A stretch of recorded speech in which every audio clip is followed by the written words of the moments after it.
ग्वालियर के जंगल में पीलू चिड़िया रहती थी। उसकी पढ़ाई इंजीनियरिंग में हुई थी। वो बहुत मेहनत और तेज दिमाग की चिड़िया थी। वो शहर में बहुत से बिजनेस को समझने के बाद खिलौने बेचने की दुकान खोलती है। पीलू बहुत वैरायटी के खिलौनों को बेचा करती थी। एक दिन गांव का प्रधान कड़क सेठ अपनी पत्नी बबली चिड़िया के साथ पीलू की दुकान में आता है। पीलू, हमने तुम्हारे खिलौने के बारे में बहुत सुने हैं। हमें कुछ इम्पोर्टेड खिलौने दिखाओ। हम कालू की दुकान में गए थे, लेकिन हमें वहाँ कुछ पसंद नहीं आया। 10 दिन बाद हमारे घर में हमारी पोती की बर्थडे पार्टी है। रिटर्न गिफ्ट के लिए 50 खिलौने चाहिए और हमारी पोती के लिए सबसे अच्छा खिलौना उसे गिफ्ट के लिए, चाहे महंगा हो या सस्ता, खिलौना बढ़िया होना चाहिए। आप मेरी दुकान में आए, ये मेरे लिए बहुत खुशी की बात है कड़क सर। बबली मैडम जी, मैं आपको खिलौने दिखाती हूँ।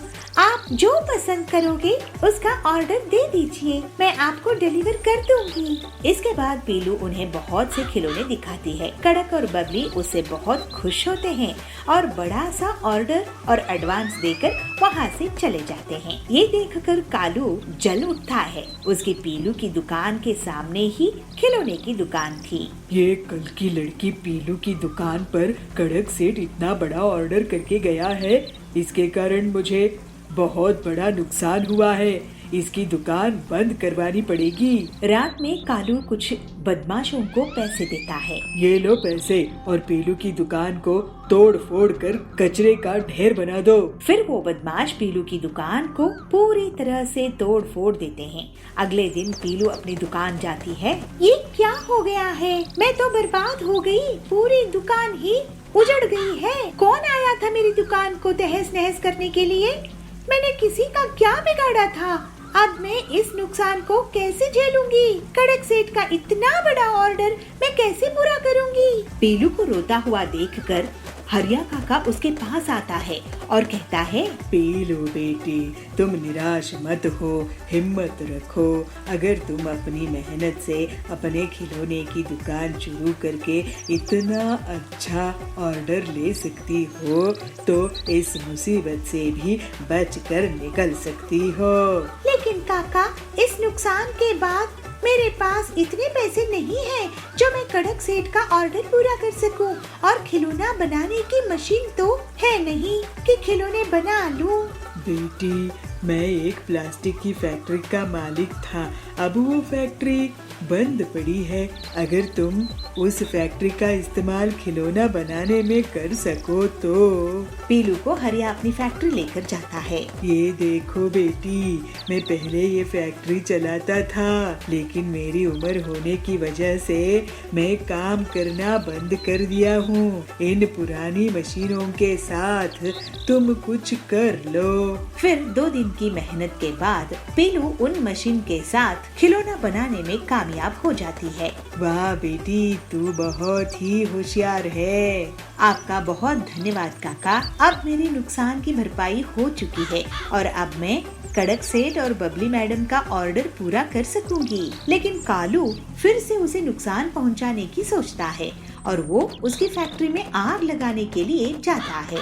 लेकिन जैसे ही कालू उसकी फैक्ट्री के अंदर आग लेकर घुसता है, उस पर पानी की बारिश हो जाती है और जोर जोर से सायरन बज उठता है। कालू, तुम मेरी फैक्ट्री में आग लगाने के लिए आए थे?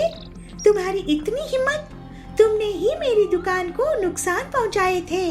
कालू वहाँ से भागने की कोशिश करता है, लेकिन तभी कड़क सेठ के आदमी उसको पकड़कर पुलिस में दे देते हैं। कड़क सेठ अपनी पोती के खिलौने की सिक्योरिटी के लिए गार्ड्स लाए थे कि अब कोई फिर से मेरी दुकान में हमला करके खिलौनों को नुकसान न पहुंचा पाए। इस तरह से पीलू खिलौनों की मशीन के साथ अपना ऑर्डर पूरा करने में कामयाब होती है। पीलू खिलौनों की मशीन से खुद से खिलौने बनाने लगती है। पीलू का बहुत जल्द बहुत नाम हो जाता है और बहुत फायदा होता है। हरिया काका, आपका बहुत धन्यवाद। मैं अपने कारोबार में बहुत तरक्की कर रही हूँ। बेटी, ये तेरी मेहनत का नतीजा है। और फिर पीलू की एक बहुत बड़ी फैक्ट्री हो गई। पीलू अब हंसी खुशी रहने लगी।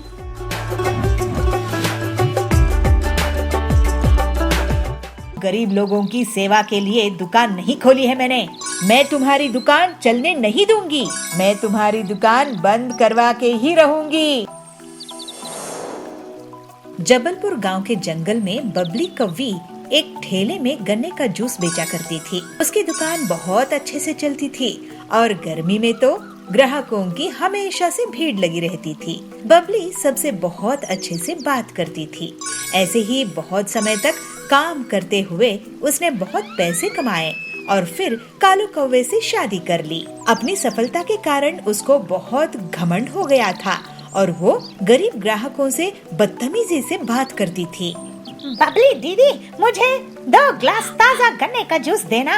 मैं आपको पैसा कल दे दूंगा। अगर कल पैसे देने हैं तो कल ही जूस पीना। तुम गरीब लोगों की सेवा के लिए दुकान नहीं खोली है मैंने। अरे बबली दीदी, आप ऐसे कैसे बात कर रही है?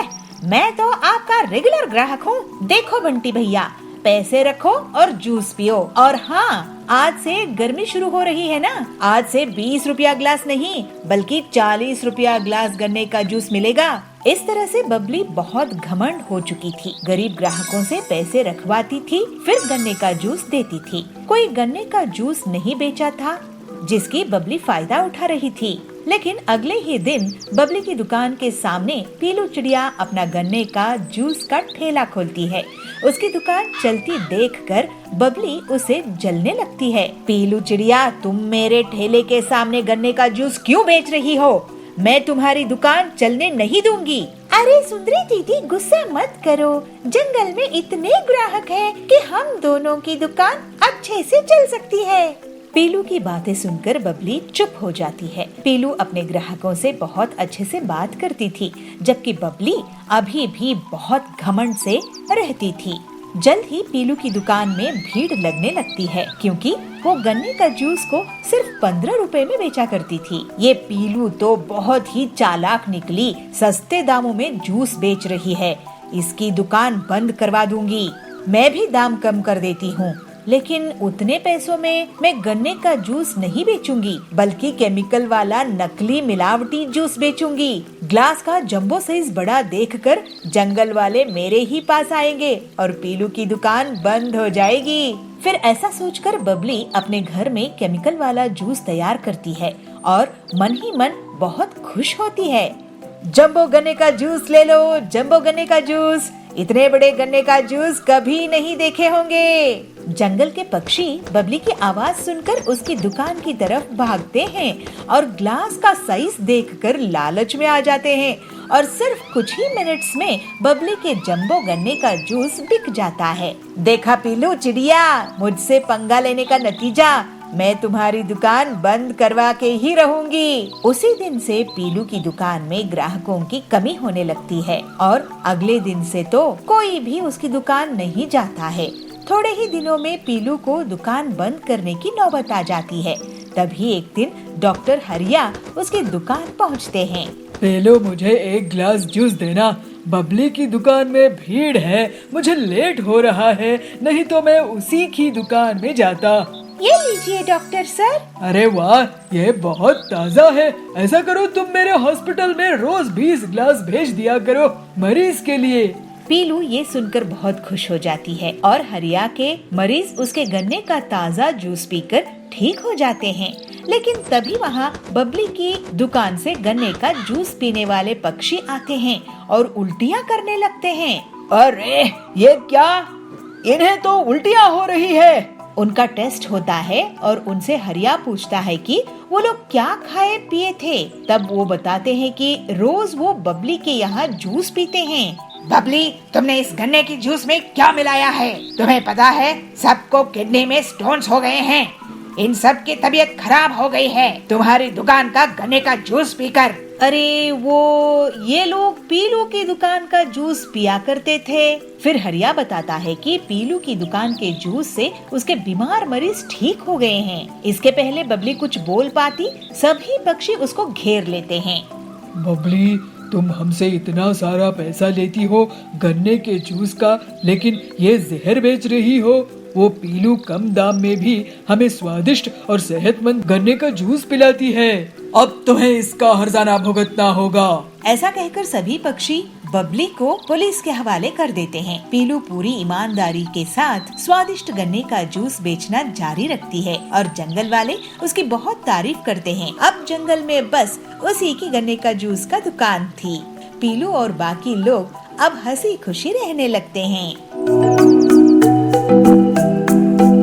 टुन्नू लोमड़ी चोर को पकड़कर उसको पुलिस के हवाले कर देते हैं। पिंकी, दादाजी मुझे माफ कर दो। तू क्यों माफी मांग रहा है? तूने क्या किया? इसलिए क्योंकि मैं रॉकी को जंगल में छोड़ आया था। पर पिंकी बंदरिया और कुन्नू सियार भाई बहन हैं। वो गांव में अपने मम्मी पापा और दादा दादी के साथ रहते हैं। एक दिन स्कूल में आते समय पिंकी बंदरिया की नजर कीचड़ में सने एक कुत्ते पर गई। वो बहुत छोटा था और रो रहा था। पिंकी को उस पर तरस आ गया, इसलिए वो उसके पास गई और अपनी बोतल का कच्चा पानी उसने उस पर डाला और उसे अपनी गोद में उठा लिया। पिंकी छोड़ इसे, देखिए कितना गंदा है और कितनी बदबू आ रही है इसमें से। छी, छोड़ इसको। नहीं कुन्नू, मैं इसको नहीं छोड़ सकती। पता नहीं इसके माँ बाप कहाँ हैं और देखो तो बेचारा रो रहा है। मैं इसको अपने साथ लेकर चल रही हूँ, ठीक है ना? पिंकी उस कुत्ते को अपने साथ ले आती है और उसको खाना खिलाती है और उसे अपने पास लेटाकर टीवी भी दिखाती है। कुन्नू ये देख बहुत गुस्सा हो जाता है। पिंकी, उतार इसको, ये हम दोनों का बेड है ना, तूने इसको कैसे बिठाया? उतार इसको अभी, कितना गंदा है ये, नाली में रहता है, उतार इसको। कुन्नू, ये छोटा सा ही तो है, जरा सी जगह ले लेगा तो क्या हो जाएगा? कुन्नू अब और गुस्सा हो जाता है और मन ही मन सोचता है, इस कुत्ते की वजह से मेरी बहन मुझे पराया कर रही है और मेरी चीजें भी छीनकर इसे दे रही है। इसका तो कुछ करना होगा, नहीं तो ये धीरे धीरे मुझसे सब कुछ छीन लेगा। पिंकी उस कुत्ते का नाम रॉकी रखती है। रॉकी के परिवार के बाकी लोग भी रॉकी से बहुत प्यार करने लगते हैं, पर कुन्नू अभी भी उसे घर से निकालने की तरकीबें सोचता रहता है। एक दिन वो रॉकी की पूंछ में पटाखे जलाने ही वाला था कि तभी वहाँ उसकी माँ चुनमुन नीलगाय आ गई। कुन्नू, ये तुम क्या कर रहे हो? उस बच्चे की पूंछ पर पटाखे क्यों जला रहे हो? कोई तुम्हारे साथ ऐसा करेगा तो कैसा लगेगा? छोड़ो उसको, लाओ मुझे दो। चुनमुन से डांट खाने के बाद भी कुन्नू नहीं सुधरता और फिर एक दिन रॉकी के खाने में मिर्ची डाल देता है। रॉकी वो दूध पीता उससे पहले ही उसके दादा टुन्नू शेर वहाँ पहुँच गए। कुन्नू, ये दूध लाल क्यों है? क्या मिलाया है इसमें? कुन्नू घबरा जाता है। सच सच बोलो कुन्नू। नहीं, कुछ भी नहीं दादाजी, वो तो ऐसे ही हो गया। मैं जानता हूँ तुम रॉकी को जरा भी प्यार नहीं करते हो और उसे घर से निकालना चाहते हो, पर बेटे ये बेचारा भी बहुत छोटा है, तो जानता भी नहीं कि तुम इसके साथ क्या क्या कर रहे हो। इसलिए ये सब छोड़ो और उसके साथ प्यार से पेश आओ, ठीक है? दादा के समझाने पर भी कुन्नू नहीं समझता और फिर एक रात वो रॉकी को लेकर जंगल में चला जाता है और उसे कहीं दूर छोड़ाता है और घर आकर सो जाता है। अब उस रॉकी को मैं ऐसी जगह छोड़ कर आया हूँ जहाँ से वो चाह कर भी वापस नहीं आ सकता और मैं जीऊंगा चैन की जिंदगी। अंधेरी रात हो चुकी थी, घर में सब सो चुके थे कि तभी एक लोमड़ी चोर उनके घर में घुस जाती है और एक एक करके घर का सारा कीमती सामान चुरा लेती है। पर जैसे ही वो घर के बाहर कदम रखती है वैसे ही रॉकी भौंकने लगता है और घर वाले सारे लोग जाग जाते हैं। तब तक रॉकी लोमड़ी चोर को हिलने तक नहीं देता। अच्छा, तो ये चोर हमारे घर में चोरी करने आया था। शाबाश रॉकी, अगर आज तुम नहीं होते पता नहीं क्या हो जाता। टुन्नू लोमड़ी चोर को पकड़कर उसको पुलिस के हवाले कर देते हैं। पिंकी, दादाजी मुझे माफ कर दो। तू क्यों माफी मांग रहा है? तूने क्या किया? इसलिए क्योंकि मैं रॉकी को जंगल में छोड़ आया था, पर पता नहीं ये वापस कैसे आया। यही तो खासियत है मेरे दोस्त की। रॉकी, मुझे माफ कर दे प्लीज।